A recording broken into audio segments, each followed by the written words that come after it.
بسم اللہ الرحمن الرحیم. السلام علیکم ورحمۃ اللہ وبرکاتہ.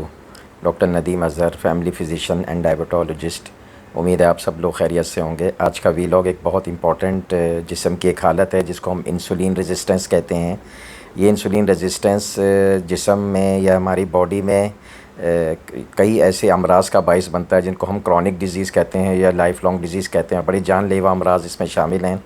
تو آئیے سب سے پہلے ہم بتاتے ہیں کہ انسولین ریزسٹنس کیسے پیدا ہوتی ہے. انسولین کا نام جیسے کہ آپ نے کافی سنا ہوگا. انسولین کا خاص طور پہ ایک تعلق ڈائبٹیز کے حوالے سے آپ نے کافی سنا ہوگا.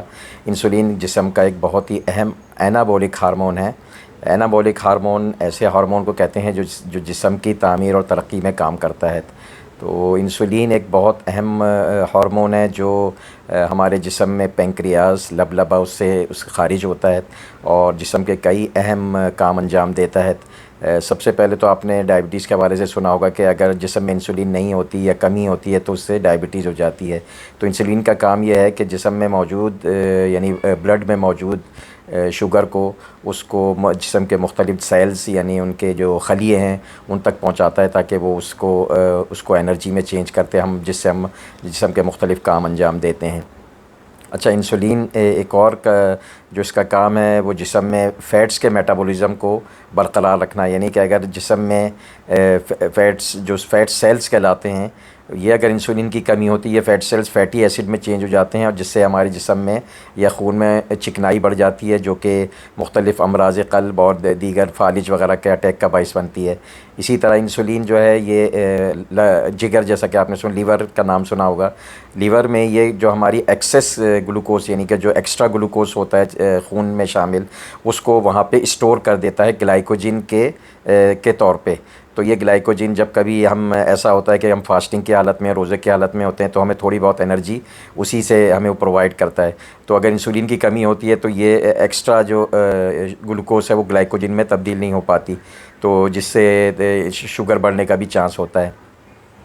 اچھا، اور اس کے علاوہ انسولین کا ایک بہت اہم کام ہے جسم میں جو امیون سسٹم ہے یعنی ہمارا دفاعی نظام ہے اس کو بہتر کرتا ہے.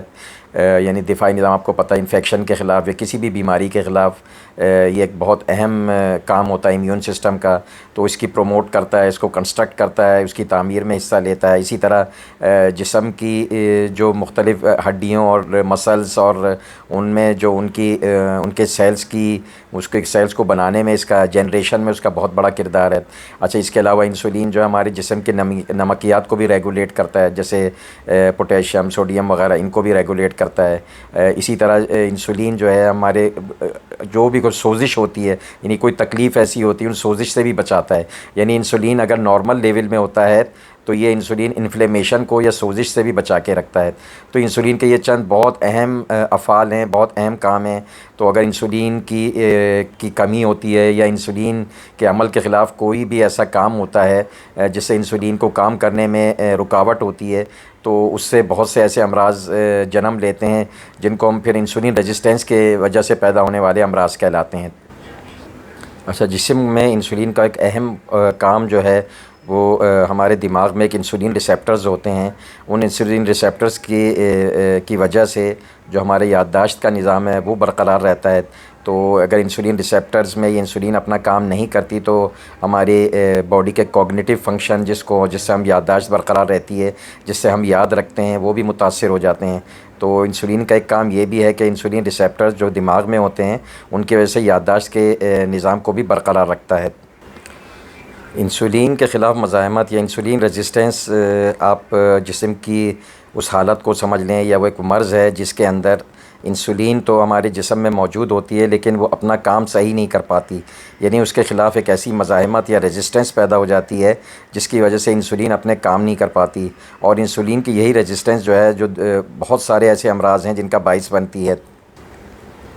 انسولین کے خلاف جو مزاحمت ہے جس کو ہم انسولین ریزسٹنس کہتے ہیں اس کے پیدا ہونے سے جو جسم میں چند ایسے امراض پیدا ہو جاتے ہیں جو زیادہ تکالیف کا باعث بنتے ہیں اور کافی کچھ ایسے ہوتے ہیں جو جان لیوا بھی ثابت ہوتے ہیں. ان میں خاص طور پہ آپ دیکھتے ہیں ٹائپ 2 ڈائبٹیز اور اس کے علاوہ میٹابولک سنڈروم ہے، موٹاپا اس سے ہو جاتا ہے.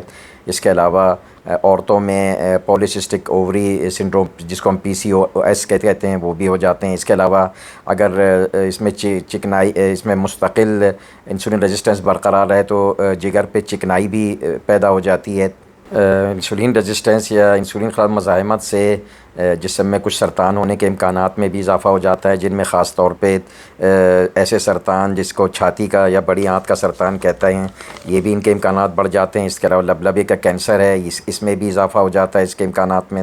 اچھا، چونکہ میں نے آپ کو پہلے بھی بتایا تھا کہ انسولین کا کام جو ہے، انسولین ریسیپٹر جو دماغ میں ہیں ان پہ بھی عمل کرتا ہے، جس سے ہماری یادداشت برقرار رہتی ہے۔ تو انسولین کے خلاف اگر مزاحمت موجود رہتی ہے تو اس کی وجہ سے ہماری یادداشت پہ بھی اثر پڑتا ہے، اور وہاں پہ جو انسولین ریسیپٹر ہیں ان کو انسولین نہیں مل پاتی، جس کی وجہ سے بھولنے کی بیماری ہوتی ہے۔ اس میں خاص طور پہ کچھ ایسے امراض ہیں جن کو ہم نیوروجینک امراض کہتے ہیں، اعصابی امراض ہیں، وہ بھی اس سے پیدا ہو جاتے ہیں انسولین ریزسٹنس میں، خاص طور پہ جن کے پارکنسنزم شامل ہے، اس کے علاوہ الزائمر ڈیزیز شامل ہے، اور سب سے ایک اور جو اہم امراض قلب میں ایک اس انسولین ریزسٹنس ایک مرض جس کو ہم بلڈ پریشر کہتے ہیں، بلڈ پریشر بھی انہی کے اس میں بھی امکانات میں کافی اضافہ ہو جاتا ہے۔